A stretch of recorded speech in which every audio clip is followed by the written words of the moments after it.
Hello everyone and welcome back to another round of the CSM ACC Championship. I am Chris Reardon, as ever, to be the voice in your ears, caressing you through this race here down in Australia. It should be an interesting one, to say the least. So yes, as I said, round 3 here at Bathurst. Hour-long race this time, much like it was at Imola 2 weeks ago. Just as I am speaking, the GT4s are heading round, getting in their qualifying sessions. So, just a couple of minutes gone. We haven't missed too much just yet. Let's go see how they are getting on. Jump into Malik Martin for now. So, actually showing you qualifying for once. That's a win. Truls, you got what you wanted. Well done. So, usual format. First 10 minutes are for the GT4s. The second 10 minutes are for the GT3s. Now, qualifying, of course, very important in any race, but especially at Bathurst. This is one through the mountain section, very little overtaking opportunities on the first couple of laps. It's going to be very important on your starting grid position. And one just to think about throughout the whole race. You don't want to be caught out in any section, stuck behind perhaps a slower class. If you're GT3 coming up to a GT4, you don't want to be stuck behind them for too long going through the mountain section. Now, there was a rule put in place in the driver's briefing, which was a very similar one to, if you're familiar with the RCI 12-hour at Bathurst a couple of weeks ago. The GT3s are not allowed to send it down the inside of the GT4s through the mountain section. So that is from the cutting all the way through to the dipper. The final hairpin leaving the mountain section back on its way down the hill.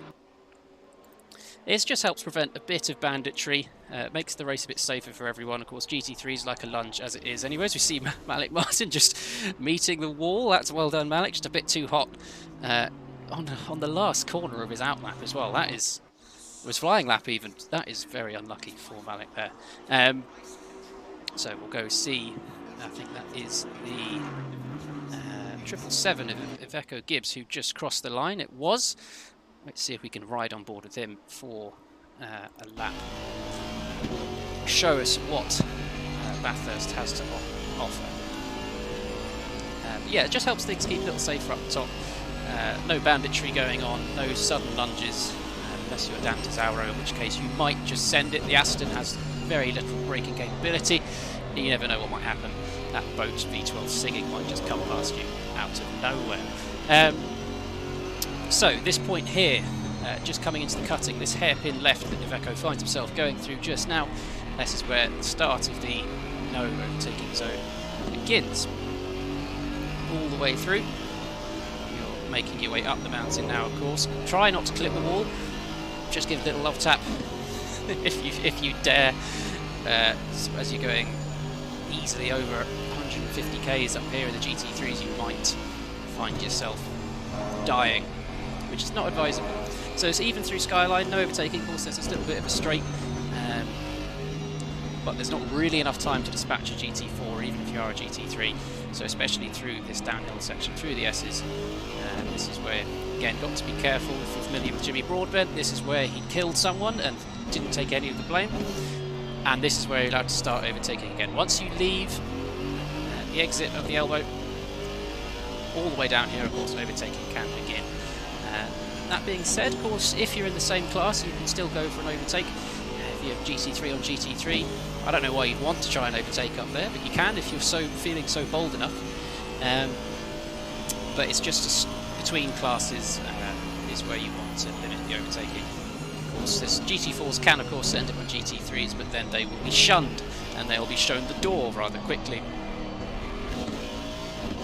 So, as Iveco Gibbs is about to come around the final corner. We'll see if he does another lap, and we can talk you through the track. There is John Petchia behind him as well, Camaro. So you cross the line fairly early along the straight, coming into the first corner, known as Hell Corner, for obvious reasons. Once we start the race, you'll see. Squeezing on the power, you can use a little bit more of the exit curve on the right there.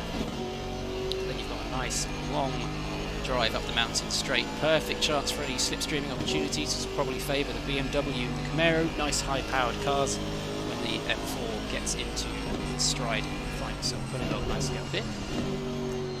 Then into Quarry, got to use all that camber on the inside, really get stuck in. If you find yourself wandering out to the left, that's where you get thrown into the wall, but then coming into the cutting section. Just try and trail the brakes in, don't go too far to the right, because again, the camber, off camber on the outside will try and throw you out. And then through here, this section, get it right, it is flat all the way through here. Slight lift there for Iveco Gibbs, not quite getting close to the wall as perhaps he wanted to. Hesitant throttle through here, you don't want to carry too much speed through, you'll find yourself understeering into the wall, and then coming in through Skyline, very difficult section, very bumpy, can easily get chucked into the gravel on the right, and then coming down through the famous S's, very famous section of the course. Some lovely pictures this time of year, but maybe not when it's dark. Get as close to the walls as you dare, squeeze on the power, coming out, keep the car nice and steady, but get on the brakes quite early here. You don't want to leave it to the last minute, or you'll find yourself careering into the wall at the bottom. Keep it tight, try and get all the way up to the Bentley signs on the right, and then you're on the power all the way down the corner on straight for what is quite a long time. Again, quite a few overtakes will happen down here. The slipstream, I'm imagining the V12 Aston will use that to its capability as much as possible. Then into the chase section. Come as far to the right as possible, get hard on the anchors and try and get as close to that curb on the left. Again, there is some slight camber there to help hook it round, miss it, and you find yourself understeering a bit wide. Again, on the power, coming down into the final corner, Murray's Corner. Very difficult section, 90 degrees left. The car just always wants to understeer as soon as you get on the power. Use that curb on the right if you can, and then you're back across the line. And Iveco Gibbs did a 2:18.069, that was his fastest lap, currently putting him in second place. Next across the line is the 999 of Javon Codrington. Let's see what he can do. He, in fact, manages to do a 2:18.3, also improving, managed to bring himself up into third place. The number 840 next across the line, Derek Rudder, but his lap, I believe, is invalid, currently sitting in fourth place. Yes, it was a 2:23.4, so having some issues there for Derek. Next across the line, Hedda Rangsetter, the 818, although I believe Hedda is pulling into the pit lane with an invalid last lap, currently in sixth place in the GT4s. And then there was also the 713 of Sean Mcbride, again pulling into the pit lane to allow the GT3s to head out. Now, Malik Martin, after that first endeavour, has not headed back out. So I'm not sure whether he had some issues that caused the crash in the first place. Whether he is alive and well, I'm not too sure. Nothing that I'm seeing in our little Discord chat, which I'll plug momentarily, but the GT3s are just heading out. I believe first on the road is the number 86 of Oswin Wilson, just letting past. Is that an Aston Martin? I can't quite tell in the dark. This is the thing in Bathurst at night, you can't see a damn thing. I believe that was Truls Solberg heading past. We'll see if he can watch his first lap as he heads on through. It was the pink and blue Aston Martin. So of course GT3s have a lot more downforce than the GT4s. Things to help them through the corners. You should be able to carry a lot more speed pretty much everywhere, really. So we'll follow Truls for his first lap. We get to see some exterior shots of the track now, and then towards the end we'll jump on board with someone and see how they get on. So of course, last time out at Imola, it was quite an interesting affair. Grant Willimott won the race by a reasonable margin. quickly followed by it was Dominic Olivier and Santeri Rantala. Of course, Rantala is not with us this race. It is Easter Sunday. Happy Easter to you all. I hope you're having a lovely day with the family and have managed to amongst these COVID times, and if not, you're just enjoying yourself either way. So I have a bit shorter on the grid. Of course, people using the holiday to have a break from everything there, including sim racing, and I don't blame them in some aspects for taking a break from it all. So a slightly smaller grid, but again, we should still see the exciting racing that we're used to here at CSN. Always a bit of drama, few crashes, few scrapes along the way, couple of devilish overtakes, some sparks flying from the BMW of Charles Solberg, making his way down the S's now. Yes, last time out, Grant Willimot won quite convincingly from Dominic Olivier in his BMW M6. Whether he'll be looking to repeat that today, I'm definitely sure he will be. And then in the GT4s, it was Oscar Sandberg who ended up taking the GT4 honours. But Oscar not with us today, so it'll be the turn of someone else to perhaps get their boogie on and see how they do.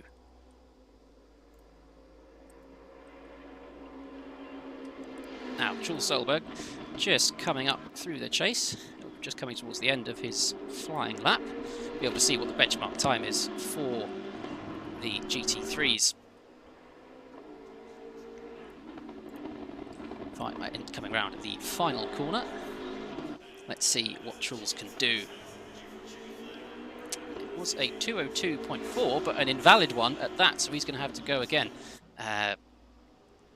First across the line and set a valid lap was Grant Willimot. He's continuing his winning ways currently, putting it on pole by a good 1.6 seconds next to Gold Branson. Next across the line will be the number 8, Paul Rees.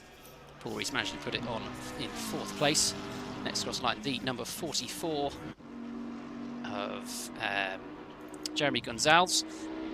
Then the number 12 of, wait and see when they cross the line, James Dill. Number 79 then of Jelani Patterson. And there's quite a few cars coming through. First leading the way, number 77 of Omar Badou. See him come around the final corner. Quickly followed by Ryan Quinn and the number 42, Dan Tazauro. So Omar setting an invalid lap, it seems. But Ryan Quinn managing to put one in, easy money. As well as Brian Mandeville, the resident co-host of these streams usually. Again, he's found himself in the races, in amongst it all. And I wish him best of luck, not biased at all. But Brian putting himself P6 right off the bat. Course could still get in 2 more laps, assuming that you have no interludes, although there was a yellow of the number 77 there. That was Omar Badou. Managed to put it round, just coming into quarry. He's gone back to the pit, will come out for another go. So as we follow Brian up the mountain section, there is also a yellow flag, the number 8. That was just coming on to the Conrod Straight. The number 8, Paul Rees, who's managed to get himself going, it seems. Yep, the McLaren scampering away. So, let's see, let's just quickly run you through how the GT4's finished, take this opportunity. So, in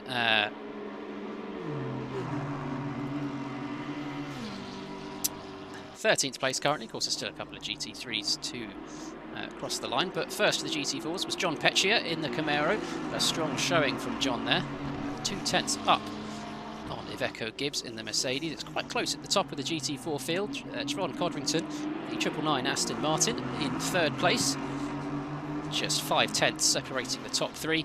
And then a further 4/10 back, Derek Rudder, also in the Mercedes GT4. Slightly further back, Sean McBride, the 2:20.4. And then last of those 2 set a time, Hedda Rangsetter 2:21.3, but I do know that Mcbride and Rangsetter only managed to get the one flying lap in, so that was obviously their banker and got into some troubles on their other flying runs. And then Malik Martin, who we did see at the start, endeavoured off into the gravel, hit the wall, and never came out again. So, at the minute, at the top, of course, Grant still leading the way with a 2:01.4, just a tenth behind. Truls Solberg got in a flying lap. Okay, no problems. As we can see, I think that's the Mercedes of Omar Badou, just having some trouble starting the car, it seems, flashing the lights. And the McLaren of Reese makes his way out for his last flying run. He's going to have to get a shift on if he's going to cross the line before the timer runs out.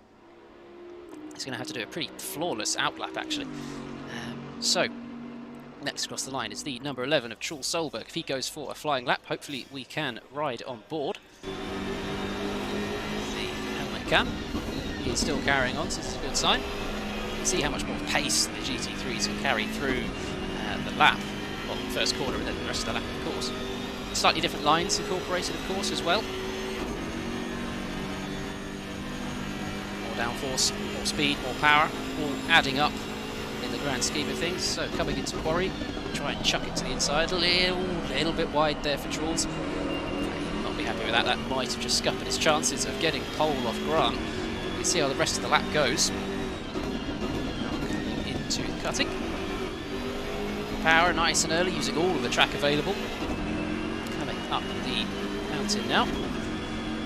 Through just a hesitant lift in these cold conditions. Track temperature only 11 degrees, so there's not the optimum of about 18, 20 is what you're looking for. In the race we should hopefully come across that in some slightly faster times. Nice big lift coming through Skyline. Now down the mountain. The front goes very light coming down this section when you go over the top, and it gets very heavy for the rest of the section, so you need to plan your moves effectively. Brake early, especially coming into here. You can hear it lift off just before the right kick. Squeeze the brakes on, especially when you get down the hill. Run it out to the right, using all of the room available. Well judged there from Truls, and now it's just sit back, relax, full power all the way down here underneath the Amarok V6 sign. Not sponsored, but there you go. Have an Amarok underneath the Pirelli again. Buy some tyres. Although Bridgestones are better, we'll ignore that. Now coming into the right, into the chase. Keep it much further to the right. Louis already hard on the brakes, use all the track. Just a little bit wide, back steps out. BMW proving a handful for Truls Solberg.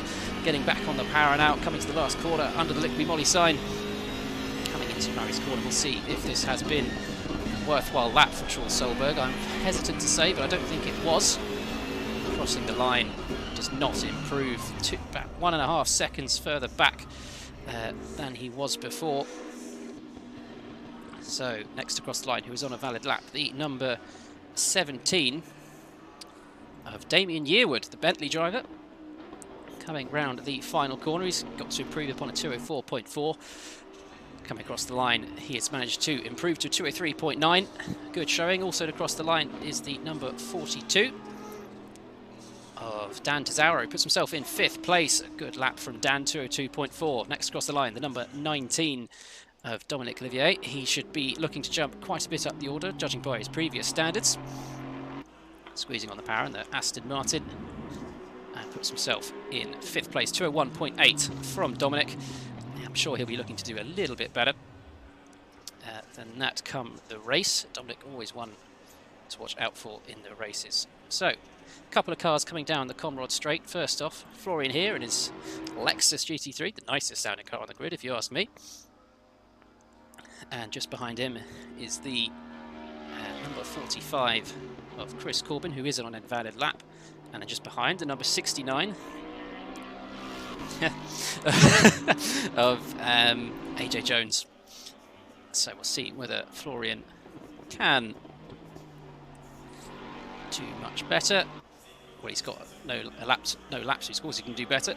Puts himself in 10th place, the first valid lap for Florian here, but that did also mean that Ocean Wilson and Omar Badou did not manage to set a valid lap, which is very unfortunate for both of them. They're going to have to come through all the way through the GT4 field, which is going to prove a task, especially coming up to the mountain. They need to dispatch as many as possible in the first 2 corners if they are going to stand a chance of keeping up with the rest of the GT3 field. That is a tumultuous turn of events for the number 86 and number 77, Wilson and Badu. But there you have it. That is qualifying over. We can now just have a breather. Cut drivers are busy setting up their cars, putting the race setups on, and just getting things calming down a bit, perhaps nipping to the loo, getting a drink, as you do in between these races. And this is also a chance for me just to have a look through the grid if ACC decides to play ball, which it is, which is perfect. So, in first place we currently have Grant Willimot, who's managed to continue his good form and put it on pole. Unfortunately, times are not displaying, but alas, oh well. Then followed by sharing the front row with Jelani Patterson in his AMR Vantage GT3. The M6 will have an advantage going up the mountain straight for the first time. Slight power differential between the two. BMW also has good traction coming out the first corner, so it'll be interesting to see how those two cope going up the first straight. On the second row of the grid, Charles Solberg also in the BMW M6 GT3. BMW proving a good car to have for Bathurst this time around. Sharing the row with Charles is Chris Corbin, the number 45 Bentley. Looking like a good showing from Chris Corbin. Then in 5th place is Dominic Olivier. It's good to see him sitting lovely, neat and tidy in the car. Apologies for any rough camera work, of course I am doing this myself again. There's Dominic, the Vinci Boys team. Then in 6th place, again on the 3rd row of the grid, Dan Tesauro in his V12 Aston. Again, I'm not sure why he chose the V12 Aston, the Brexit mobile, as he's lovingly called it. He's got a hashtag Brexit on the top. The less said about that, the better. Then moving to the 4th row on the grid, Jeremy Gonzalez in his Bentley GT3 Apex Fever, teammate to... I've completely forgotten who he's teammate to. I'll come back to you on that. Then 8th place, AJ Jones, the number 69 Bentley, Turn 1 CSM team. In 9th place, Stian Gulbrandsen. The Bentleys sticking together, it seems, in the middle of the pack.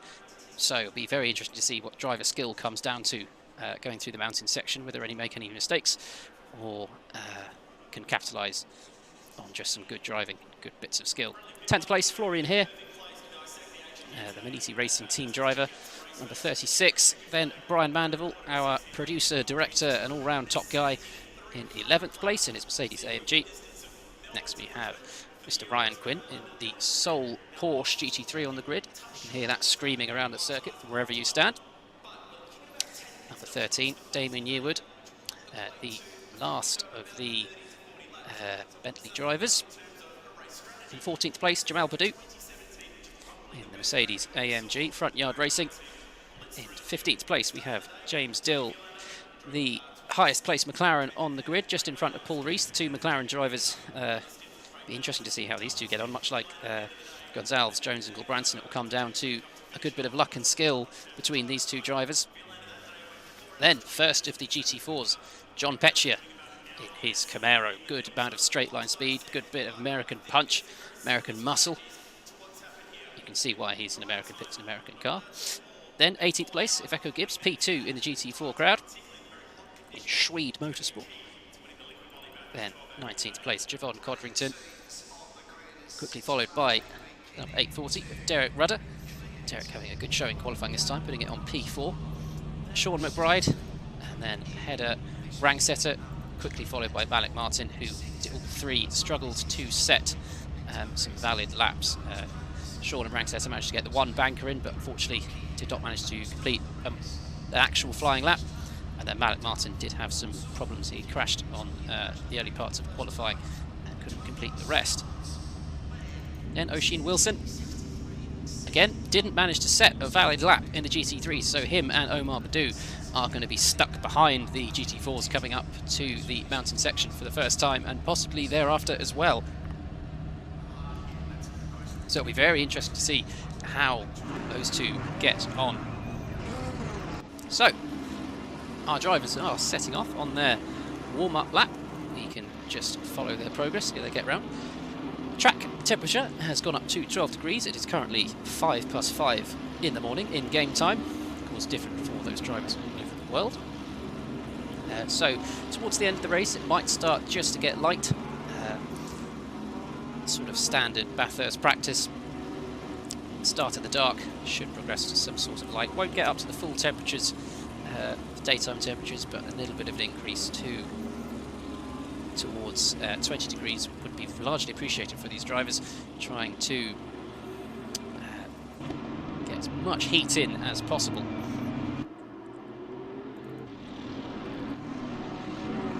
Let's see, nicely lining up. Of course, brake temperature going to be the most important thing coming into the second corner. You've got carrying a lot of pace up the mountain straight. Having the brakes working effectively, trying to stop.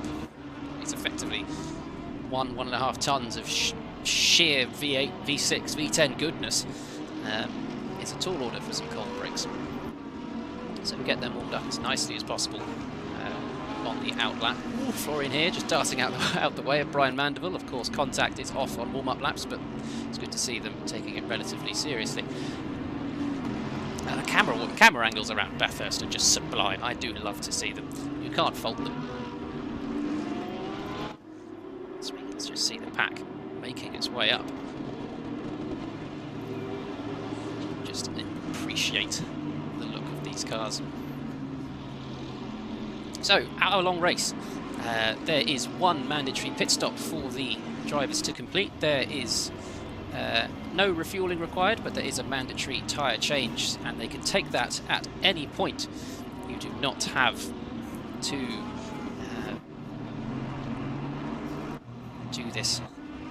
do it at any point. There is no pit window, usually about 10 minutes amongst these cars, usually in these races, but not this time. So just complete the pit stop at any point and you will be golden. Optimum strategy then, usually to pit about the halfway mark, half an hour in, get the best of both tyres, but if you are battling, if you want to get the undercut, make the most of those fresh tyres as early as possible. That would probably be wise. So, coming down the Conrod Straight, approaching the end of their warm-up lap, coming over the hill, the lights glaring into the camera. See, the cameraman needs to clean his lens. Look at that. That's awful. Just send a man out there. So, coming into the chases when they'll start to line up 2 by 2, getting the final bits of heat into the tyres. Lovely shot of them coming over the hill. And then we will just wait for the drama to unfold. I can imagine Bathurst having lots of drama. Funny that, isn't it? They now go 2 by 2, coming through the chase section. Grant Wilmot leading the way from Jelani Patterson, then Truls Solberg and Chris Corbin, the top 4, to get things underway. Last bit of heat, last bit of doing all they can to keep things warm, and coming around the final corner is when they'll start to squeeze on the power and the race will be underway.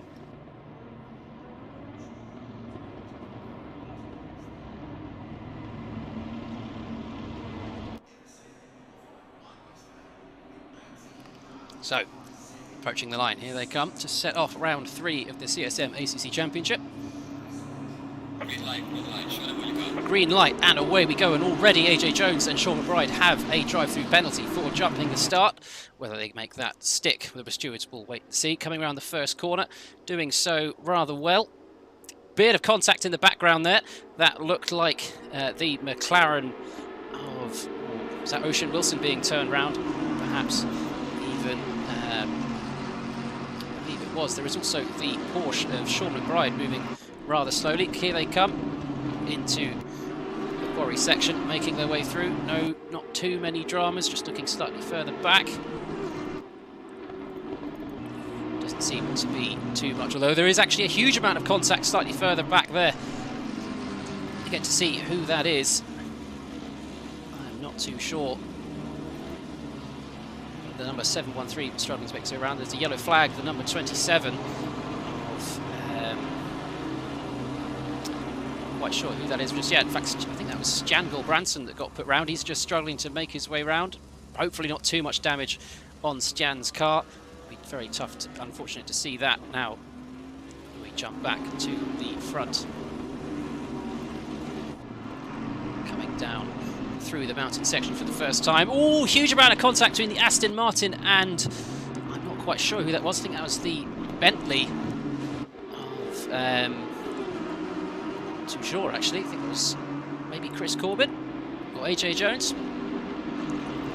Just looking slightly further back, not quite sure what goes on. Just got squeezed onto the outside. Yes, it was the Bentley of AJ Jones. Chris Corbin, who got caught up in a very unlucky incident there. Coming down into the chase. Let's see how the drivers perform. Coming down to a nice heavy braking zone in the straight. Try and make it through nice and cleanly, everyone. Oh, in the background there, that was quite a large amount of contact, it seemed. Again, unfortunately, not quite sure who that was for. That might have been for Paul Rees, James Dill, got caught out rather unluckily there. The car came back onto the track. Going into the pits is AJ Jones serving his drive-through penalty. First of all, let's just check on how the GT4s are doing. Leading the way is Mr. John Petcher. Good to see, he's managed to hold on to his lead and keep things relatively out of trouble. Also, Derek Rudder, quickly followed by Javon Codrington. Derek Rudder managed to jump up from 4th place to 2nd. Good going there from Derek Rudder. Whether we can just hang on to the coattails of John and perhaps get tuck into that slipstream and try and take him up the straight. Also into the pits goes Stan Gulbrandsen to repair that quite serious accident going up the hill for the first time. Derek Rudder managing to fend off. That looks like the McLaren of Ocean Wilson just making his way through. The GT3 driver coming through. Of course, he did start at the back, not able to get through up this section. You want to make the moves on GT4s before you reach the cutting, just like he managed to do there. Very wise, managing to scamper away. So then Javon Codrington and then Malik Martin jumping himself up into 3rd place as Iveco Gibbs managed to fall down the order reasonably substantially ahead of Rangsetter, also making her way past in her Porsche Cayman. So Iveco Gibbs falling behind slightly. Sean Mcbride has also seemed to have suffered from that. He has a drive-through penalty from a jump start and also got caught out on the first corner as well. So rather unfortunate. AJ Jones actually used that opportunity to take a pit stop, got his pit stop out of the way nice and early, but that does mean he has to serve his drive through as well. So interesting choice there from AJ. He'll be on those tyres for the rest of the race.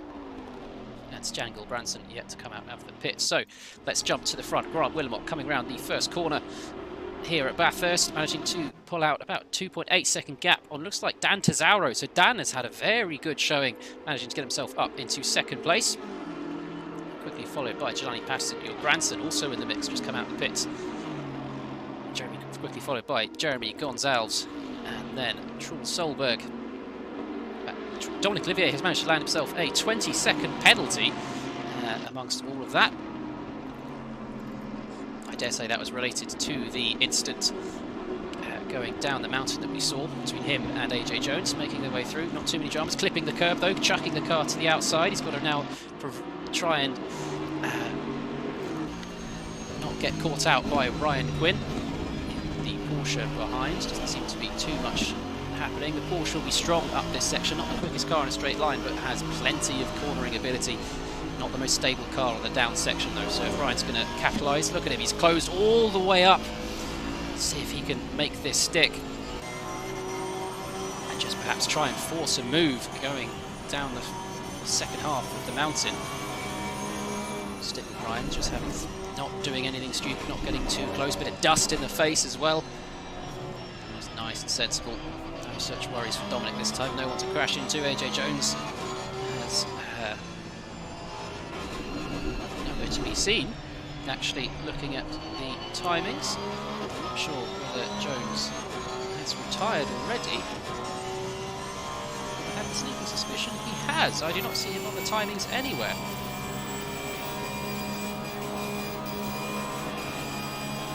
In fact, no, actually he has pitted down into 24th place. But Brian Quinn making the move on Dominic Olivier. A very good move there from Ryan Quinn. Perhaps the damage of Olivier just slowing his car up slightly. Not paying attention to the time screens. A yellow flag that was at the, like perhaps one of the BMWs that had just made its way past. Not too sure. Catch up on who that was in a second. It might have been the number 12. Still, I'm not too sure. We'll catch up soon. The Porsches. Oh, there seems to be some connection issues. I did wonder whether everyone did actually find the wall there, but coming up Mountain Straight once again. And let's jump to the number 12, James Dill, coming up on the back of Damien Yearwood. Let's just see how they get on. Also slapping himself, getting slapped with 15-second penalty is Jamal Badou. 20 seconds now. The penalties are adding up. I dare say again related to some incidents we saw earlier in the race. There is a yellow flag for the number 69 further up the hill. AJ Jones has found himself in the wall, and it looks like unable to move as the other drivers make their way through. AJ Jones has retired. Incurable damage there for AJ Jones. Been caught up earlier in the race. Perhaps he's just got the best of the car and will take too long to repair. So AJ Jones, the first retirement of the race, being a culprit of the mountain. Very unfortunate for AJ. It's usually a good competitor in this series. So Grant Willimont leads the way. Just 8 minutes gone. It's been a very dramatic opening to the start of this race here at Bathurst. There's sort of about as much drama as you'd expect going up the mountain for the first couple of times. But in the grand scheme of things, all things considered, not too bad. I was expecting worse. So Grant leads from Dan Tesaro. Dan maintaining the gap, it seems, about 3.5 seconds. 42, Jelani Patterson also coming through. Then 4th place, Jeremy Gonzalez. And then Mr. Chris Corbin in 5th place. The 2 Bentley drivers. Jeremy managed to jumping up the order quite well there. Florian here in 6th place. Then Ryan Quinn, Brian Mandeville, Dominic Olivier, and Jamal Badou. Rounding out the top 10, Dominic and Jamal have a 20-second penalty that will need to be served during their pit stop. And Damien Yearwood and James Dill. James Dill not quite managing to get much closer to Yearwood. Then coming through, Omar Badou, who had some troubles. You can see the front of that Mercedes looking a little worse for wear. Ocean Wilson very close behind. And then the not quite the rear of the GT3 field, but Paul Rees sending the sparks flying coming out of the first corner. Lovely shot that in the night here at Bathurst. Then John Petchett, first to come round of the GT4s. Then it's going to be Jervon Godrington managing to just... So Derek Rudder has... I just see Derek Rudder's got a stop and go penalty of 30 seconds, but then he has also retired. Oh no, he has not. He has managed to make his way out on his outlap. But I dare say Derek has completed his pit stop early, perhaps had some damage from the first couple of laps, and then speeding in the pit lane. There's a very probable result, cause of that penalty, I should say. But that does mean that Header Rangsetter has moved up into 3rd place. The GT4s actually looking to put a move round the outside of Javon Codrington. That's going to be brave to try and get that move done there. Whoa, that was ballsy. Header not quite able to make the move stick. Of course, he got the camber on the inside of that corner of the quarry, which did mean Javon had a very large helping hand. So we'll just try and stick with Header heading up the hill. Didn't mean to make that illustration, but it worked. So the GT3 of Truls Solberg approaching behind, having already completed his pit stop. So if he catches Header and Javon through this section, he will not be able to overtake until he reaches Ooh, just as I say that, Javon running a little bit wide there. Coming into the downhill section through Skyline. The Aston and the Porsche heading back on through. You see Trulls just approaching behind. A good place to catch towards the end of the hill section. The mountain section coming as on his way down will be able to squeeze on the power and breeze past these two with no dramas. See Trulls make his way by. Headed to tuck into the slipstream, as she does, get a bit of a tow, bring her slightly closer towards that Aston Martin.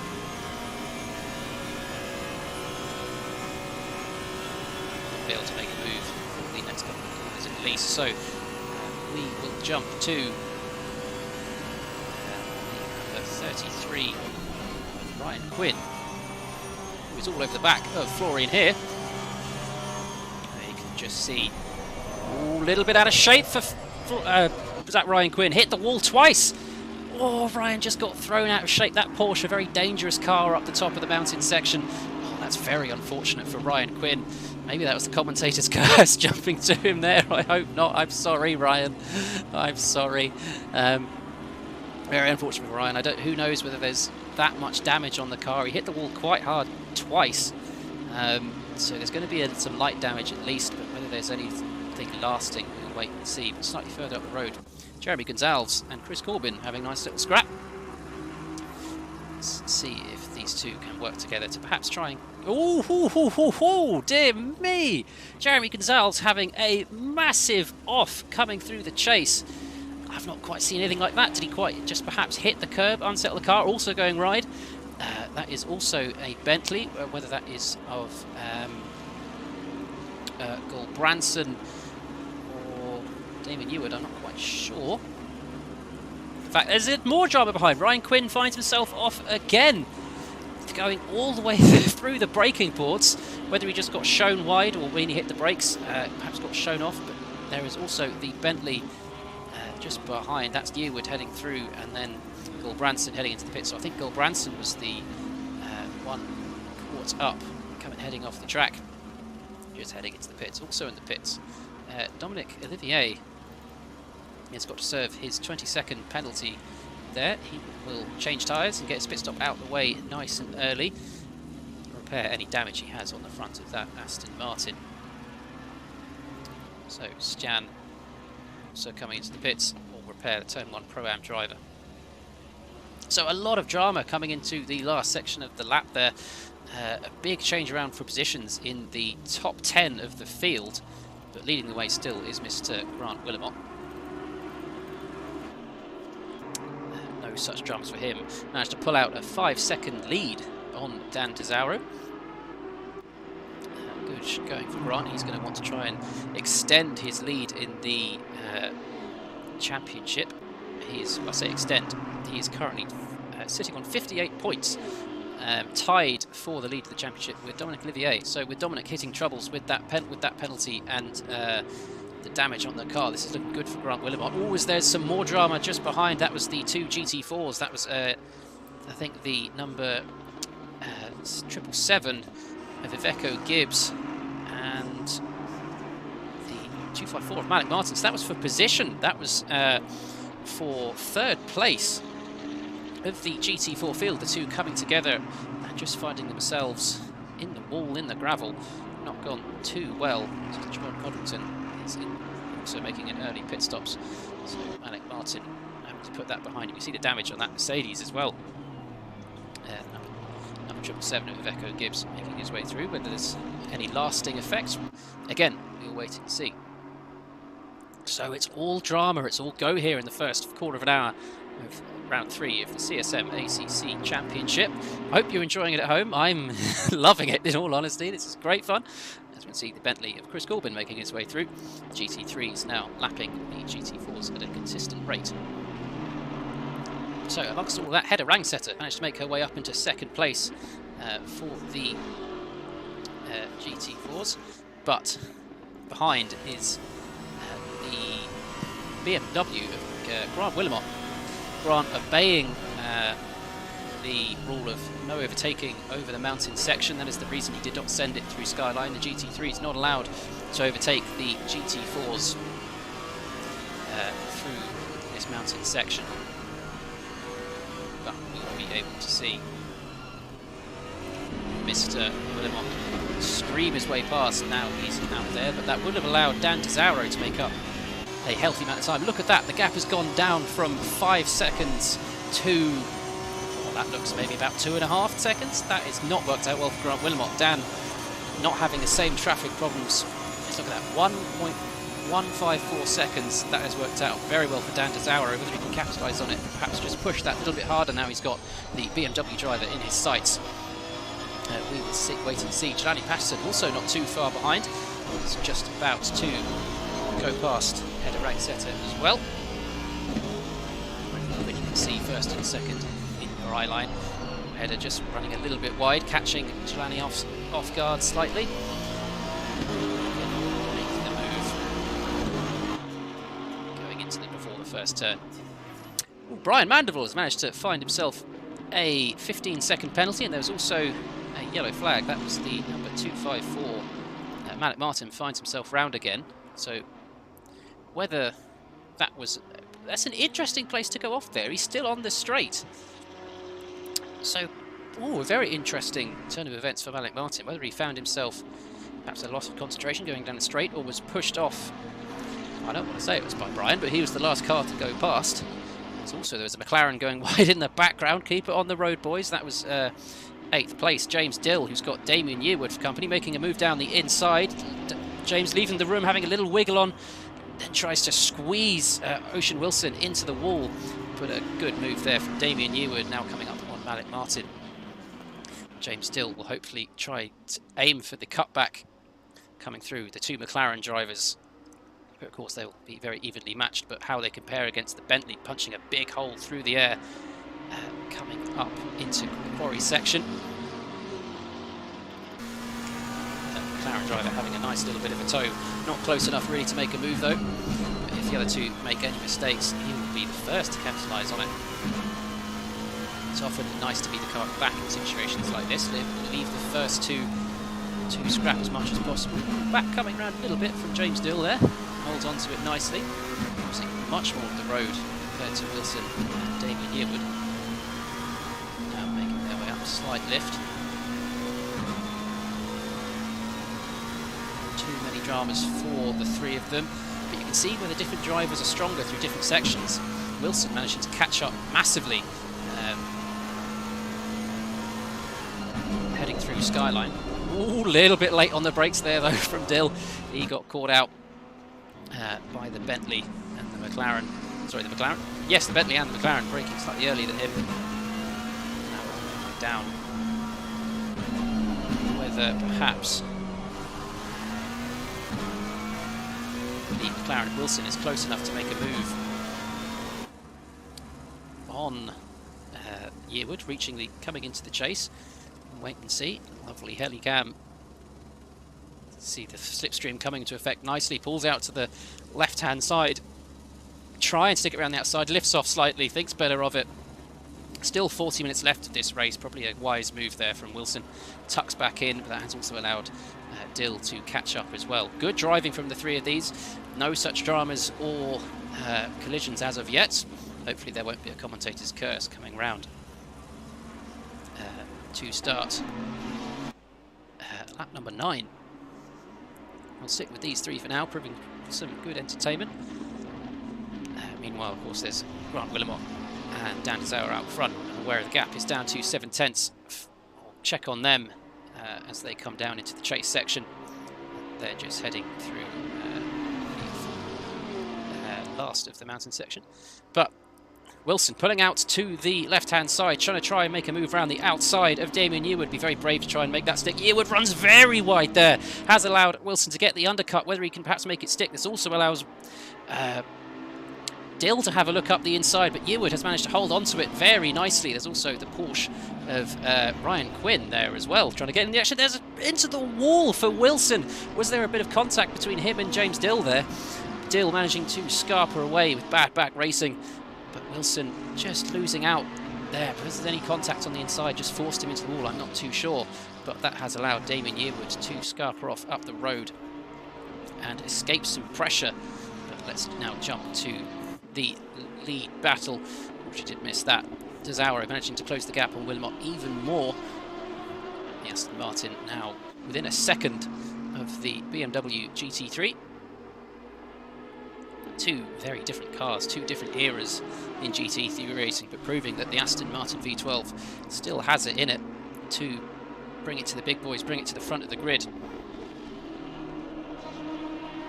BMW just having slightly better traction and stability. A little bit of a clip of the wall there for Dan Desauer, just pushing it a bit too hard through Quarry. Now coming into the cutting. No such dramas through there, it seems. Let's see if we can just hear that Aston Martin sing.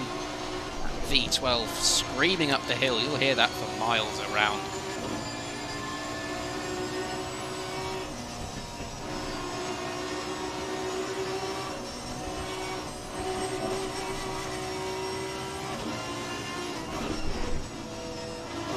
Oh, to be there to hear that in real life. Still, sim racing's the next best thing. The sound is very good in this game. We can almost pretend to be there, but they're approaching a back marker of that. Looks like one of the Mercedes GT4, perhaps Mcbride, I think.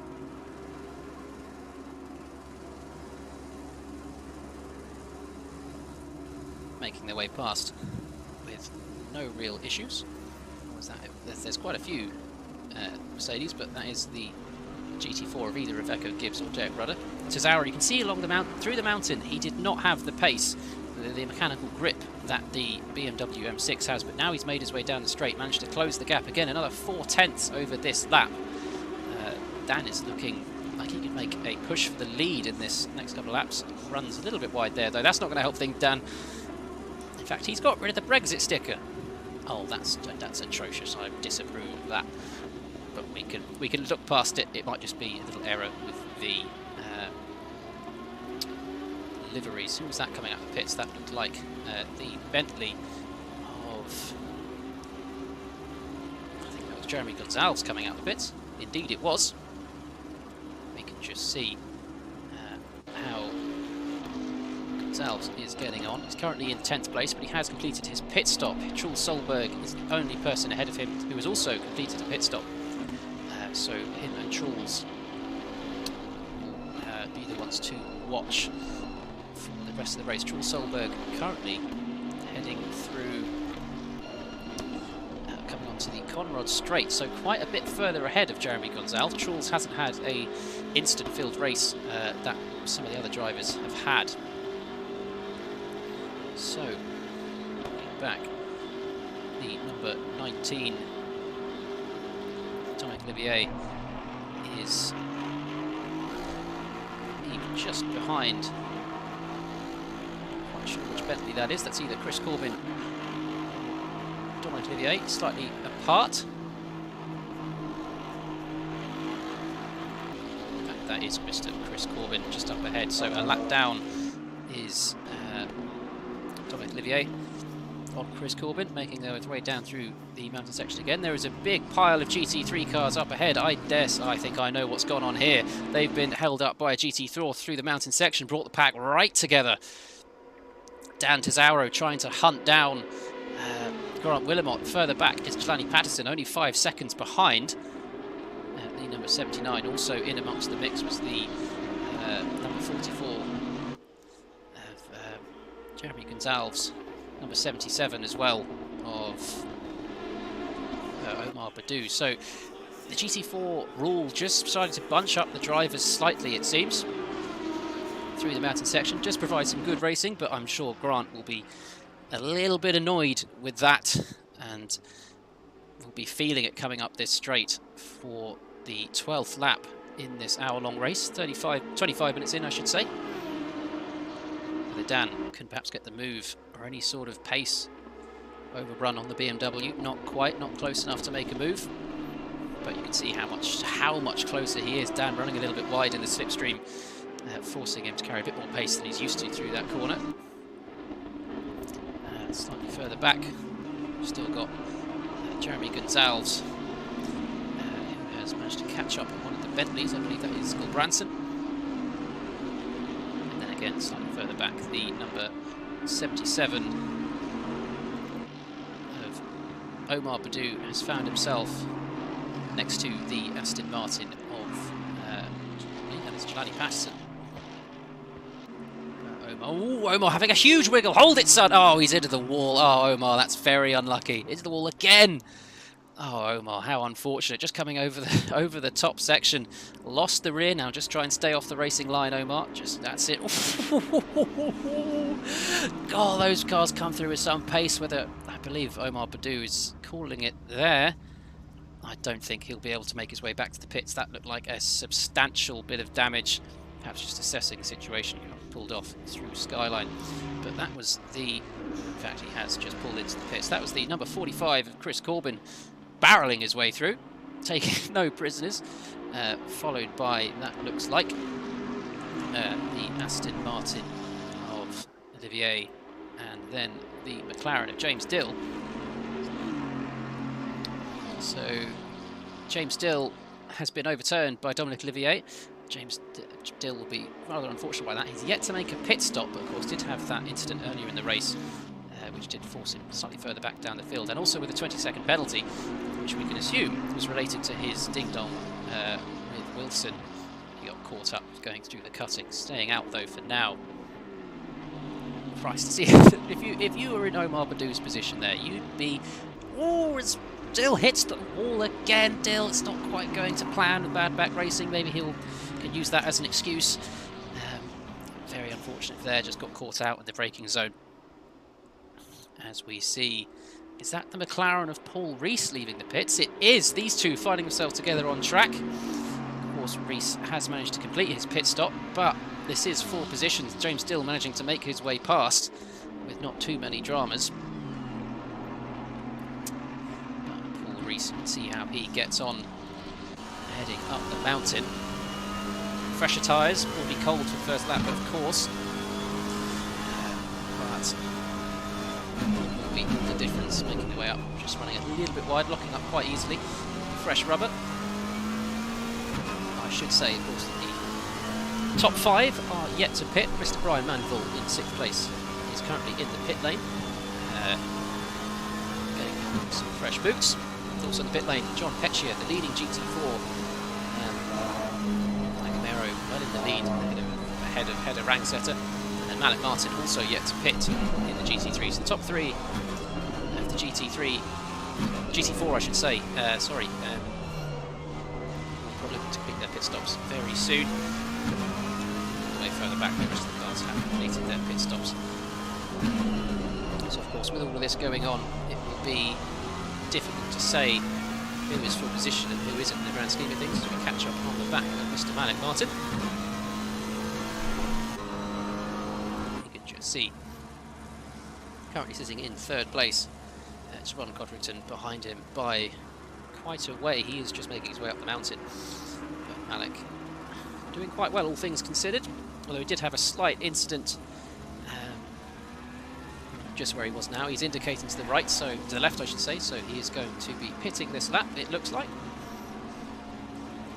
Or he's just letting the GT3s know. Yep, he is heading into the pit lane. So Mr. Martin can complete his pit stop. Header Ragsetter also yet to pit in the GT4s. And she will be coming in shortly. A lot of damage on the front of that McLaren. Perhaps from that incident with the wall we saw earlier. But the close pairing on track still is the number 22 and number 42, the front runners in our race so far, barreling through, sparks flying, making their way just onto Skyline. You can see the McLaren just suffering slightly. Halfway through, not over yet. As his announcer says, we're halfway through. The Aston Martin suffering slightly coming through this section. Oh, look at those camera angles. They look spectacular in this. The light is just starting to encroach on us at 5:39 AM. The sun perhaps just started to come up in the distant sky, a little bit lighter, but still very dark if you're in one of these cars. Absolute concentration from Mr. Grant Willimon. Likewise from Dan Tesaro, eyes peeled, making his way down. Aston Martin again, you can tell losing out at the top of the mountain. quicker down the straight lines, but as they go up the mountain straight, I expect to see Dan Desaro quite a bit closer to Grant Wilmot. Grant Wilmot actually peeling into the pit lane, so Grant, the first to blink out of the pair of them. He'll of course have the undercut for fresher tyres, and whether that will perhaps prove useful for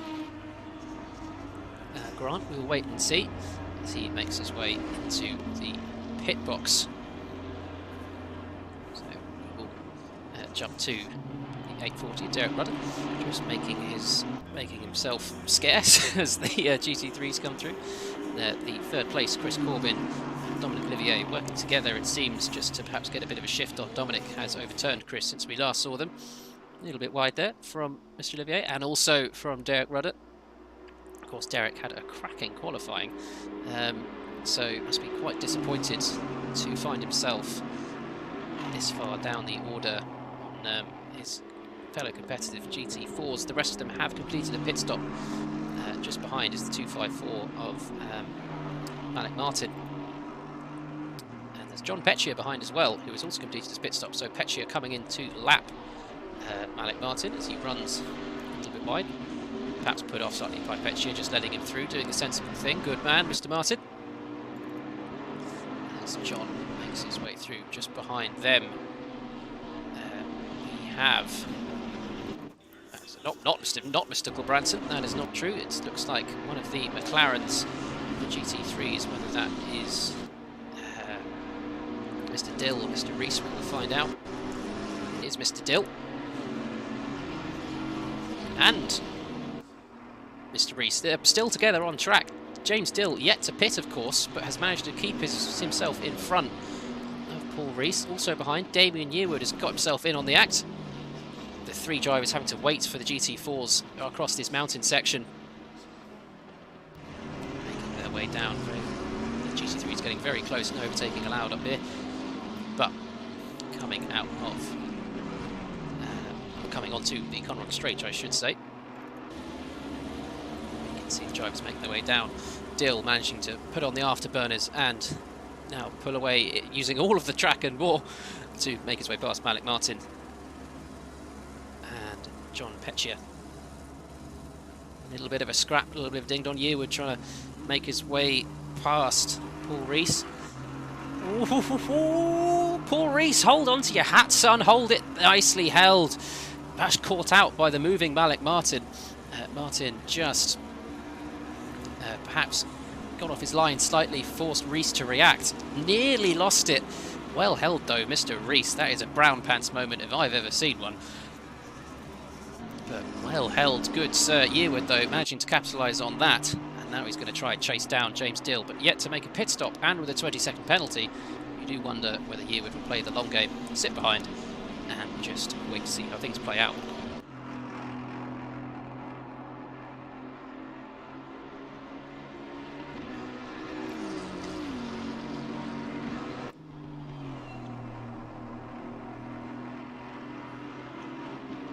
So, Mr. Chris Corbin has found himself with a 5-second penalty. What for, I'm not too sure. 5 seconds, perhaps just a slight bit of contact, or perhaps there'll be more to be added. Still keeping up with Dominic Olivier. What's the pit stop time? To put on new tyres, 30 seconds, plus the time it takes to move down the pit lane, probably about another 30 seconds. So about a minute lost in a pit stop, assuming they go to plan. So that is Branson just making his way out of the way for the lapping GT3s. Hedda Rangsetter also still yet to make her pit stop. The 15th place driver, currently first of the GT4s. Just feeling good on those tyres, making the most of them before having to pit. But it'll be interesting to see if Chris starts in on this lap with a 5-second penalty to spare. You expect him to lose out to Patterson and Solberg, and find himself maybe a long story. And here he does come into the pit lane.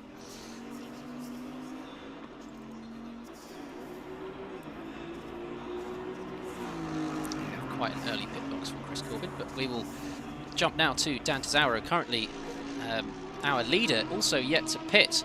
He was fighting with Grant Wilmot before Grant pulled off into the pit lane. Dan obviously feeling good on the tyres, pushing it as much as possible for the race. Number 42 car. Right on board with Dan. Let's see how he tackles the mountain section once again. Cars nice and spread out so far in this race. Too many on-track battles occurring. Just ahead of him is the number 24 Brian Mandeville, who's coming up to lap, 7th place driver who has completed his pit stop.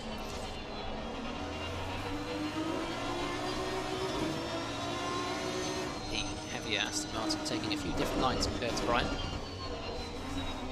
But I expect him to munch that Mercedes for breakfast coming down the Conrod Straight.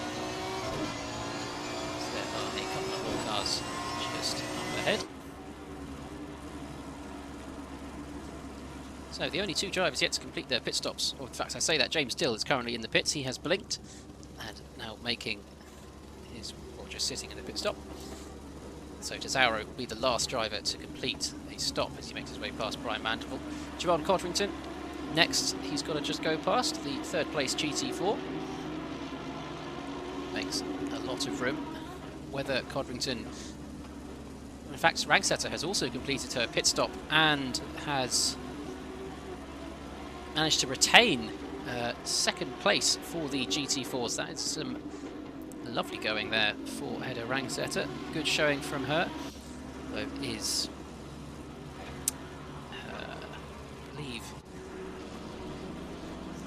about 30 seconds difference between the pair of them.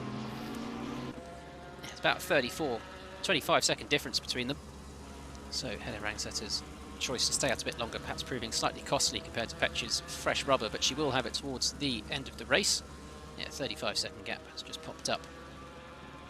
So we'll also jump to Mr. Iveco Gibbs, who has not had much airtime since the start of the race. The 777 car, Mercedes-AMG GT4, a Schwede Motorsport.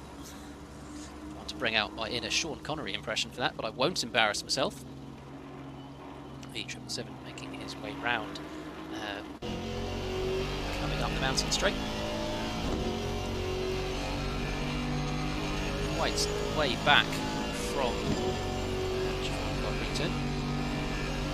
Javon just making his way through Skyline. Iveco Gibbs yet to make his way through Quarry. So again, I imagine a very healthy gap. It's about 35-40 seconds between the pair. Iveco making his way through no real dramas. It's good to see. Just approaching him. It's the 10th place car of Damien Yearwood. It's a very nice livery on that 777 Mercedes. I think that is one of my favourites on the grid. Good combination of colours. Little bits of green in there as well, fluorescent yellow. Good amount of sponsors, not littered over the cars, no anime on it, thank God. And then, yes, very nice. In fact, that is also Grant Willimott coming through, it looks like. It is Mr. Willimott. There's Tesaro yet to pit. Dan Tesaro is currently heading into the last corner. Though, has he pulled into the pit lane? In fact, Dan Tesaro, I think, is about to pull into the pits. He is indeed. So, Dan has pulled in. But whether Mr. Willimott can just make up as much time as possible, we'll wait and see. This is probably going to be a very close run thing. As Tesaro comes out the pits, we will keep an eye on that. Willimott just coming round, been held up again by a GT4. This is not proving well for Willimott. Multiple times now he's been held up by a GT4. There's a bit of a wiggle there through the mountain section. Coming down the Conrod Straight. It'll be very interesting to see whether Willimott can, or whether the fresh tyres have paid off for him. Making his way through into the chase now. Dan Tesaro still stationary in the pit, not quite dropped the car yet. Coming into the final corner is Grant Willimott. It looks like he's going to overturn Dan Tesaro and take the lead back for this race. Dan still sitting stationary in the pits. And Grant Willimott retakes the lead of this race. Dan Tesaro has just dropped the car and is on his way. There you see the GT4 come through. Nearly caught me out, nearly called him Tesaro. But there's Dan coming out of the pit lane just now. So the option to take fresh rubber has worked out quite well for Grant Willimott. Dan Tesaro losing out by probably about 10 seconds worth. We'll wait and see when the timings refresh. So Dan has his work cut out in the last 20 minutes of this race. Of course, has the fresher rubber compared to Willemot. The track heating up as well, whether that will come into play as the race develops. As Gibbs makes his way out the way, doesn't want to get caught up. He knows Dan's on a charge and doesn't want to hold him up. But that has worked out rather well for Grant Willemot, whether he can just retain the lead. Yes, about a 10-second gap. So, and of course with that, the drivers have completed, all of them have completed their pit stops. So, Charlie Patterson also in third place has Chris Corbin right up his backside. Chris Corbin managing to, even with that pit stop, I was expecting him to be about 6th, 7th after his pit stop, but no, he's managed to hold on to the back of Jelani Patterson. Patterson come under quite a lot of pressure from Chris Corbin. See if we can ride on board with Chris coming down the mountain. Lap number 19. The light's going to be blinding Jelani coming down here. Don't look too much in your mirrors when you put off. Damp the brakes mid-corner there for Patterson. Perhaps was unhappy with the angle of the car. Digs in the front a little more, pulls it round. But this is where the Bentley will have a slight advantage. Has the tow coming down the mountain straight. Sorry, the Conrod straight. We'll be able to see them come into the chase. Has a look to the inside, just letting Patterson know he's there. Not quite close enough to make a move, but perhaps the overrun. Dives perhaps to the inside. Nope, elects to just stay behind Patterson with the GT4 up ahead. That's probably a wise move of Gibbs. Just staying out the way, but now Corbin just has a little look to the inside, coming into the final corner. Make a move there. 17 minutes left. Be a bit foolish. But now Patterson wants to try and cover off as much as possible going up the straight. Stick as much to the left as possible. Try and keep the camber for Quarry coming up as the next turn. Corbin has fallen back a little bit. Not the best opening section of the lap for Chris Corbin. Has fallen back quite a bit there, so not be able to make a move at the end of the mountain straight. But has closed up quite a bit on the brakes there. Impressive display. I'm still amazed that Chris Corbin has managed to still fighting for the podium places after leaving his pit stop so late and having one or two scrapes at the beginning of the race. Nothing damaging, but enough just perhaps put him off slightly. But he's done very well all over the back of Jelani Patterson coming round through Skyline. Of course, the GT3s can make moves on each other. The rule of no overtaking just applies to the multi-class element. Amongst the classes, they are allowed to make as many moves as they like. Of course, they will probably die, so they probably won't. So, this is going to be interesting now for whether the Bentley can just get perhaps the overspeed and line up another move into the chase. Down the straight, lights gleaming, making their way over the hill. Bentley's going to start closing up about now on the rear of that Aston Martin. In fact, you can see that it's made up 2 car lengths over the last 100 metres. Pulls to the inside, has a look, but thinks better of it. Not quite enough. Patterson just covers it towards the end of that straight, coming into the corner. Another look for Chris Corbin. Really close enough to make a move. Although Patterson runs a little bit wide, not quite close enough for Corbin though to make a move. But Patterson feeling the pressure from that big yellow Bentley in his wing mirror. Corbin will be focusing all his energy on getting a good run out of the straight now. As we ride on board the Bentley driver. Battle for the final of the podium spots. The gap between and Zauro has come down to 9.5 seconds. Zauro still has quite a bit to make up and wants to make any sort of moves, but with just 2 tenths between these two. Ooh, a little bit of a wiggle for Chris Corbin there as Patterson ran slightly wide. Corbin will have the fresher tyres on Jelani Patterson. He's going to make the most of it though.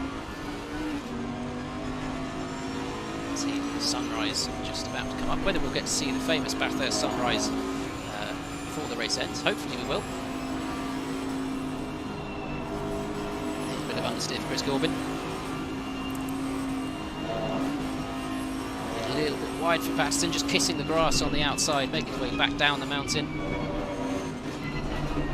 Nice and heavy on the brakes. Chris Corbin, a little bit of a burst of power. Sparks flying again. Ooh, little bit of a slide there, nearly into the wall for Chris Corbin. Well held, that man. Get him a beer when he gets out of the car. That was a hairy moment for Chris Corbin, but has fallen slightly further behind the Aston Martin. He's got to make all of the ground up down the Conrod Straight again.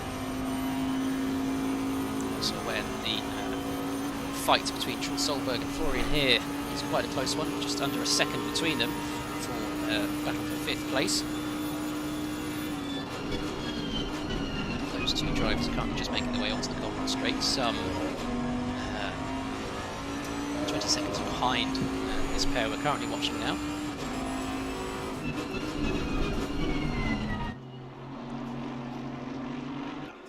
We will go in once the drivers make their way up the mountain section again. We'll go check in on Florian here and Truls Solberg. Brought it down another 10th has Florian here.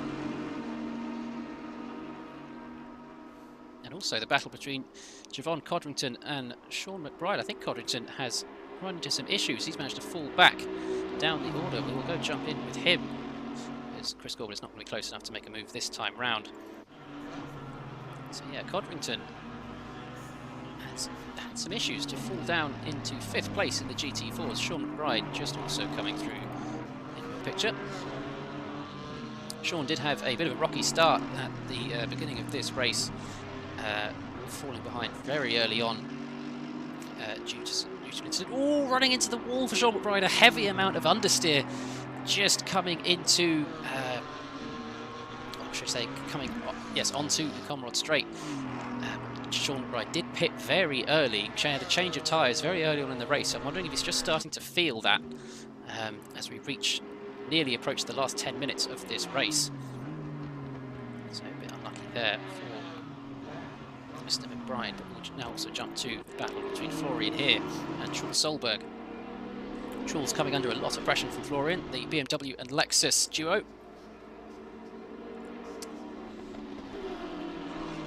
The Lexus, a lovely car to listen to. We will ride on also aboard with Mr. Florian.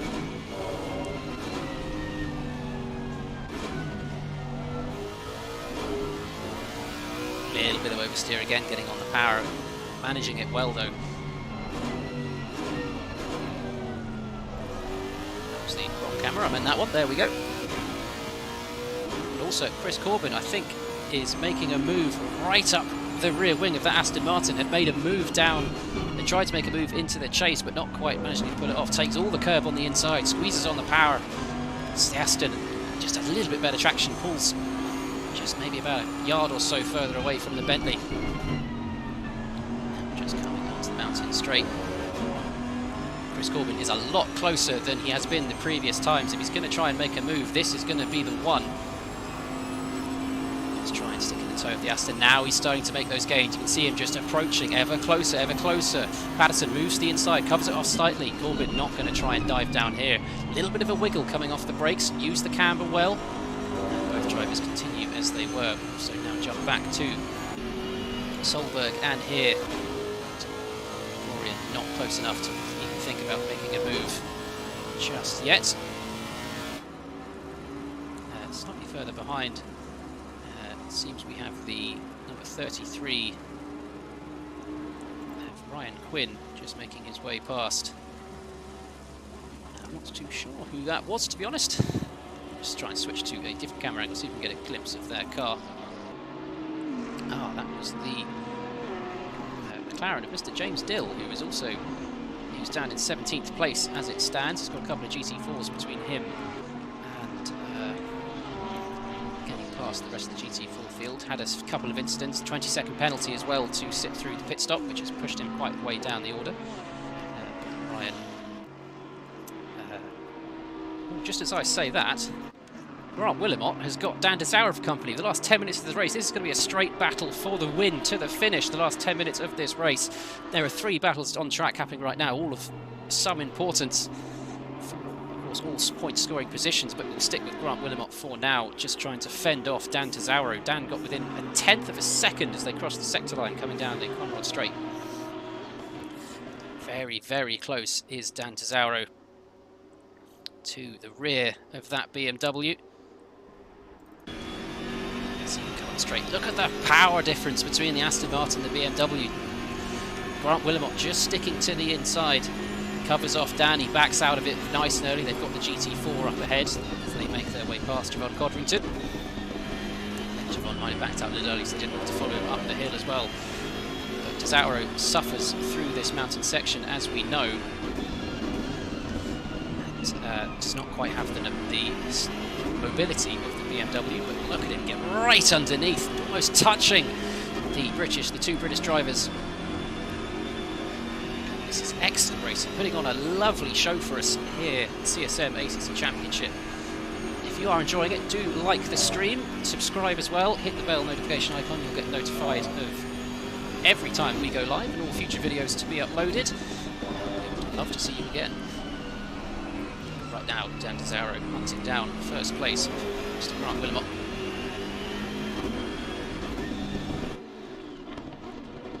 Coming down to the Conrad Straight as well. Patterson still leads Corbin, Solberg still leads Florian here. No changes as of yet. The three closest pairings on the grid. Important positions. Dan Tesoro now right up behind again the BMW. Willemot defending very early. Tesoro cuts to the outside. Not quite the overspeed. Willemot covers off initially but manages to retake his line. Tesoro's going to have to pull something out the bag quite substantially to try. And there's actually been a spin. The number 45, Chris Corbin, has found himself turned round coming onto the Conrad Straight. Whether there was contact between him and the number 79 of Jelani Patterson, Patterson managing to escape away. That is a big let-off for Patterson.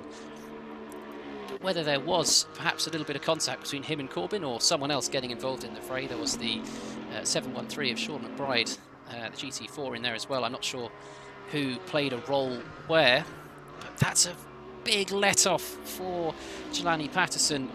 The final podium place looking like it's going to go to Patterson, the Aston Martin driver. Corbin is going to be fuming underneath that helmet in that Bentley. Very unfortunate for Chris Corbin. Also just go check in on Truls Solberg. Still got Florian here behind. In fact, actually, this has brought Corbin into the clutches of Truls Solberg. It was Hedda Rangsetter we saw around there, the second place GT4 driver, though she has quite a healthy gap to those behind her if she was making a push for the lead. Has now gotten away from her. So yes, that is 4th, 5th and 6th we see in the shot at once. The fellow BMW driver to Grant Willemot making his way up. Florian here. This would be a very good result for Florian if he can manage to nab 5th place, maybe even 4th place if they can catch up on the back of Chris Corbin. We'll wait and see. Making her way through the cutting. Just having a quick glance ahead. Grant still leading Tesoro.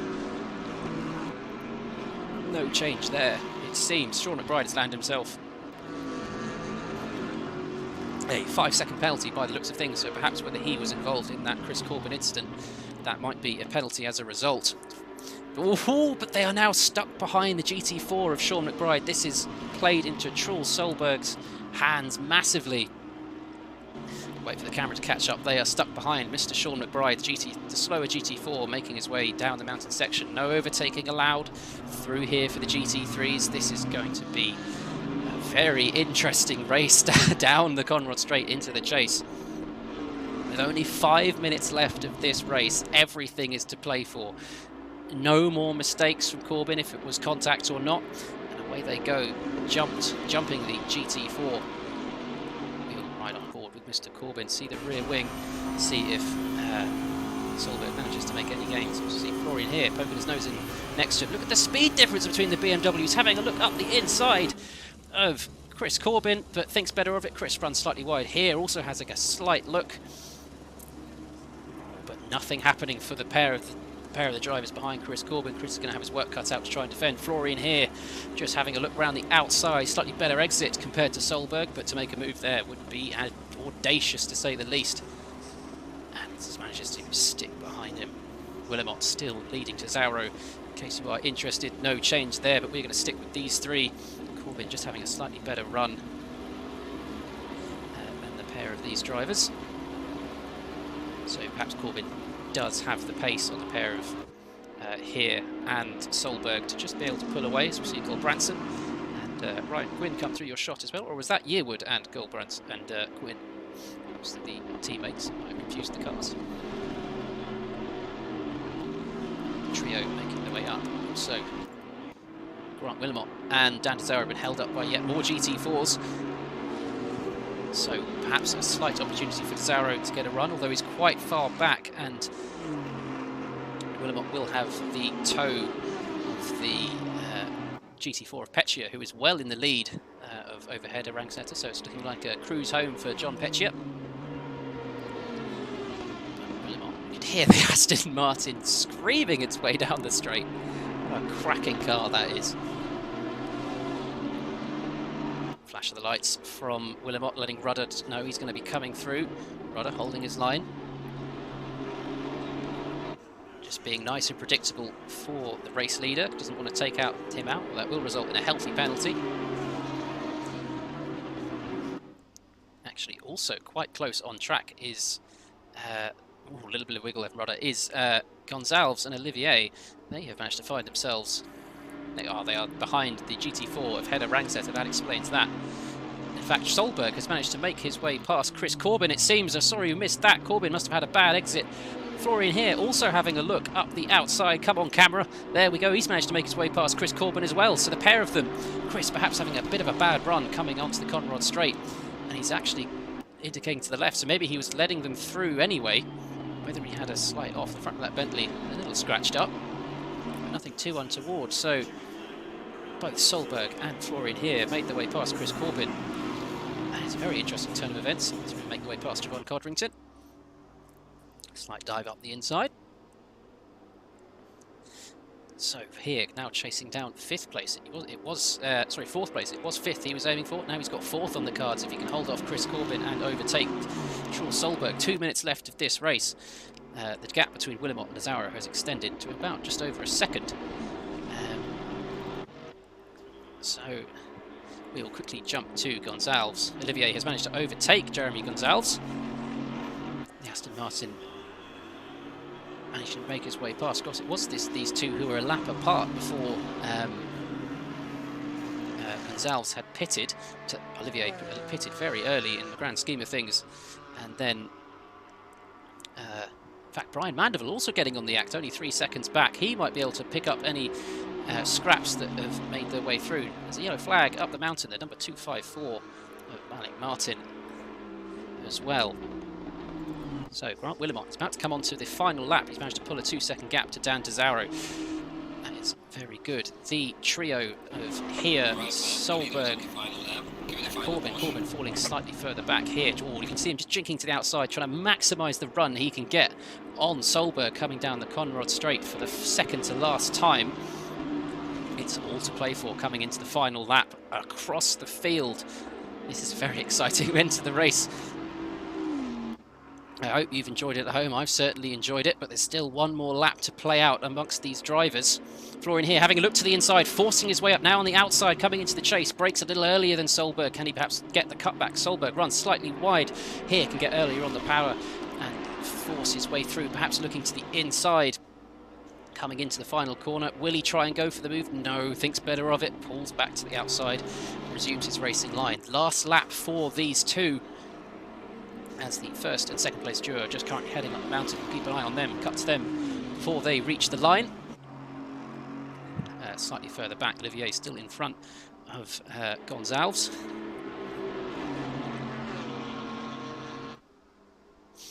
Just the 2 tenths separating those drivers. Grant Wilmot, we will jump to. He's pulled out slightly even further gap on Desaro, so Desaro just falling away slightly in this race. Oh, as Malik Martin has found himself in the wall. That car looks very beaten up. I'm wondering if that's some very late damage from Malik Martin. That's very unfortunate, but Wilmot makes his way down the Conrod Straight for the last time. A healthy gap to Desaro, barring any unfortunate disasters. Wilmot should get this win again, but I won't jinx him.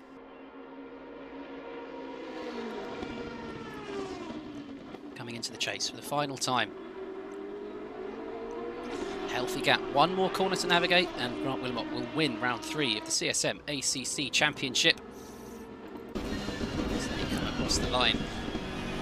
And yes, Grant Wilmot navigates the final corner. Grant Wilmot wins the round 3 here at Bathurst of the CSM ACC Championship. Dan Desauro crosses the line just over 1 second behind. A brilliant race between the pair of them all the way through. We will now look back to Jelani Patterson, who has managed to who fended off Chris Corbin earlier in the race and will come across the line in 3rd. But the race between Solberg and Here is well and truly still on. Florian into the slipstream. He's going to have to make a drastic lunge to try and get him. Solberg covers very early. He knows he just needs to be as defensive as possible coming into the last section.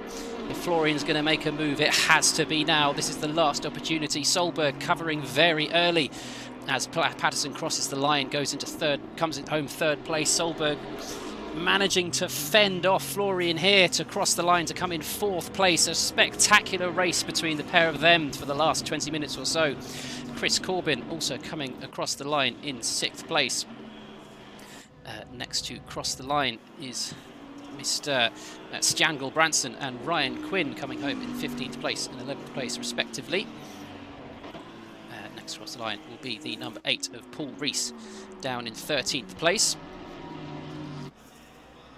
And meanwhile, John Petchier has managed to win the GT4 class. He also crossed the line with plenty of time to spare, as you see him in a wall.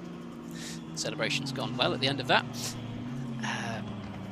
And then Olivier and Gonzalez just crossing the line. Olivier managed to hold off Jeremy Gonzalez to come in 7th place. Gonzalez got overtaken on the 2nd or 3rd to last lap by Gonzalez. What a brilliant showing it was there. So those yet to finish: Hedda Rangsetter, the number 818 Porsche, also the 713 of Sean Mcbride. Sean coming home in 5th place for the GT4 field. Hedda Rangsetter will come home in P2 for the GT4s. A good result for Hedda Rangsetter, her best so far of the season. And that does mean that Iveco Gibbs has managed to secure 3rd place in the GT4s. A good showing from Iveco Gibbs there. Was quite far down the order towards the start of the race with an early pit stop, but managed to pull it back. Different strategy to the rest, and proved to be very well. Now, the one yet to cross the line is the number 24 of Mr. Brian Mandeville. I saw him just peel out the pit lane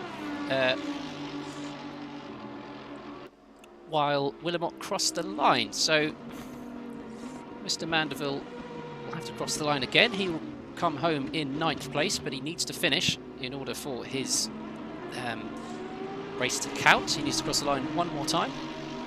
So if you have enjoyed this race, please do stick around. We're going to have some driver interviews after the race. We'll interview the top 3 of GT3 and GT4 and a few select others. But as Mr. Mandeville crosses the line, bring it home in 9th place. Nice job, Brian. The Caribbean Sim Motorsport team, a very pretty livery on the Mercedes, and he teleports into the pit lane. Oh, and breathe.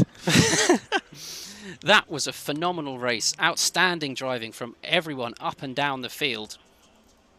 So some good pairings from 1st and 2nd, Wilmot and Tesauro, all the way down to it was Rees and James Dill, who was all the McLarens and the GT3s. So, I'll take a short 30-second break from me. You can rest your ears. I'm going to go join the driver's briefing room. Hopefully this time you'll be able to hear them. You couldn't hear them last time, but we'll gloss over that. Should be able to hear them this time. We'll get some interviews and we'll get their reactions. So don't go anywhere.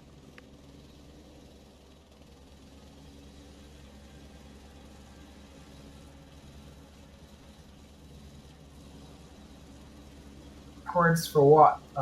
A car length or 2 before it disqualifies you? Yeah, and I forgot about that. Yeah, but I couldn't turn around anyway, so it was either that or just go into the garage. Yeah, exactly, because you face the wrong direction. So, hello everyone. That was an amazing race. There was battles all the way up and down the field. It made for absolutely brilliant viewing. So thank you very much to all of you involved. I'm going to come to Grant Willimott first of all. Grant, well done. Another win under your belt and a spectacular race between yourself and Dan Tesaro. Yeah, thank you. Yeah, it was a pretty crazy one. I think the GT4s may have been a little bit overprotected, considering we had to drive like half the lap right behind them. The BMW was working really well through the mountains, so that was where I was gaining time on Dan in clean air, and it was wiping out the advantage. And then he had an absolute rocket ship down the straights, but I just managed to hold him off. But no, it was a really enjoyable race. Stressful.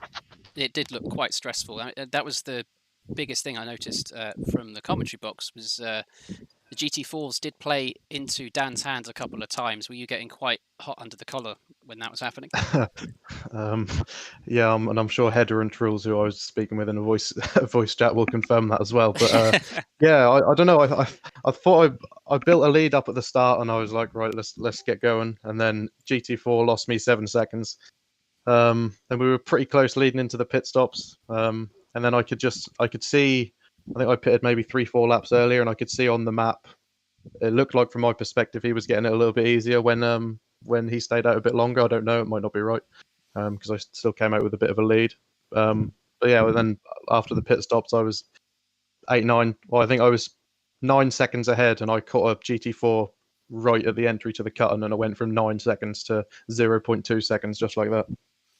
So one for the stewards to think about next time, maybe. And I'll come then to Dan. What was your opinion on the GT4s on overtaking? It made me look good. Yeah. Nah, if it weren't for the rule, he would have been gone in like the first 20 minutes. Like he already had like a 7-second lead by the time I was sitting in second pretty. So it's just GT4s pretty much making the battle there. But having said that, you still managed to hold on to him for the last 20 minutes or so. Should I say last 10 minutes actually of the race? Yeah, I pitted like with 20 minutes to go. I had 9 seconds of damage. That's why he had the gap on me. Otherwise, I would have come out of like right next to him. Yeah, that would have been really close. Yeah, and then I had low fuel and brand new tires for the last 20 minutes, so I was just sending it. But GT4s decided it really. But even so, are you happy with second place, your highest finish so far in the season? Yeah, it's unfortunate that I came together with Truls. I think we went through the kink on the back straight next to each other, and I guess he hit the curb or rolled out wide and hit the side of me or something. Oh, and I actually got off okay with that, but I think he might have spun around and done a bit of a disco. V12 superiority, we'll put it down as that. Yeah, get out of the way, Truls. But well done, Dan. And then finally, the final podium position, Jelani Patterson, had a good match up with Chris Corbin, although Chris Corbin had a bit of a spin. Was that related to you, or was it just pressure? Well, it was a good battle until that point. I had a little bit of damage, but there was no way on God's green earth I was going to let Chris by. It looks like the GT4 came in, like snap oversteer or something, and took him out. But it was a really good battle with Chris. I enjoyed every second of it. It did look a phenomenal battle, very exciting to watch as well. I was flicking between you and the lead battle quite often, just constantly 5 tenths here, 2 tenths there. But a third place, do you think you could have done better? Because you... Yes and no, considering it's Bathurst, I'll take third. Lost a lot of time coming up on GT4s. I thought I could have take the battle to Dan, but I just caught the GT4s at the wrong place, wrong time, and lost a lot of time. But still happy with a podium finish. Oh, that's good to hear. And then also come to Florian here as well. That was a great battle between you and Truls. What was it like from your perspective?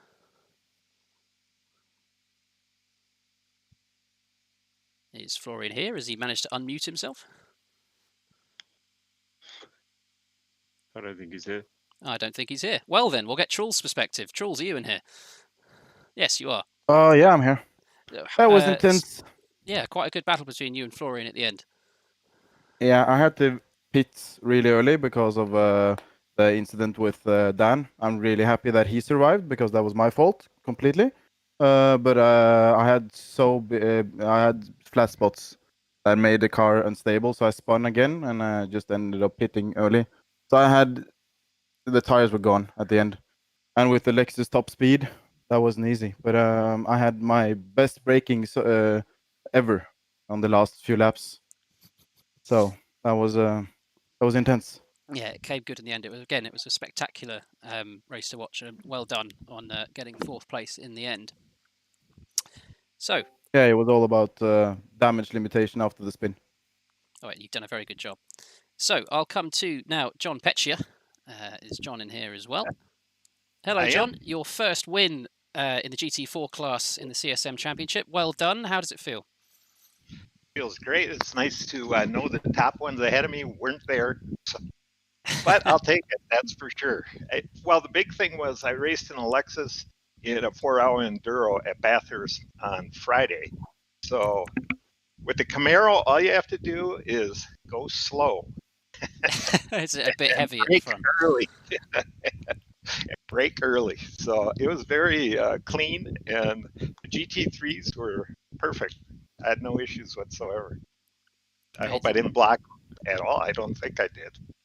I'm not too sure, but it looked like a very comfortable win in the end. Hopefully, Yeah, one we're looking to repeat next time.